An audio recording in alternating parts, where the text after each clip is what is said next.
Alam naman ng lahat na abogado po kayo, galing kayo sa mahirap na pamilya. Paano po kayo naitawid ng magulang nyo sa pagsasaka hanggang paano nyo naitawid ang pag-aaral nyo po? Nung primero kasi, Miss Aiko, dahil sa public education naman, libre, di ba? Mula grade 1 hanggang grade 6. Pero nung high school na kasi, medyo may bayad na yun. Ano? So, nakipaghabulan ako sa mga scholarships. Ang totoo niyan, nung bandang mag-graduate na ako ng high school, alam kong hirap na rin ang tatay ko.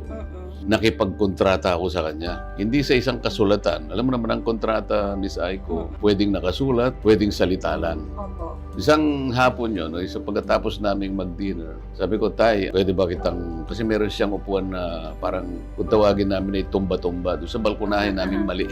Oo naman. Pwede ba tayong magkontratahan na sabi ko, tatapusin ko yung high school kahit na mahirap tayo. Itaguyod mo ako. Tulungan mo ako. Oo naman, sabi niya. Hindi ako manliligaw. Baka hindi mo alam na natapos ako ng high school. Wala akong girlfriend. Walang gustong maniwala. Pero sa inahamon ko lahat, pati lahat ng mga kaibigan ko hanggang ngayon. Mag-research kayo kung meron akong naging girlfriend na matapos ko ang high school. Wala. Meaning to say, late bloomer po kayo? Hindi ako late bloomer. Nakikita ko rin naman may magagandang katulad mo. Kaya lang, pinipigilan ko talaga na ma-involve ako sa kanila. Practical ako, Miss Aiko. Wala talaga akong magagamit na separate o na halaga na doon sa panliligaw ay magagamit. Kasi Gagamitin ko na sa pag-aaral. correct, kasi may dream kayo at Meron pangarap akong na dream. nais na tuparin po. Totoo yan.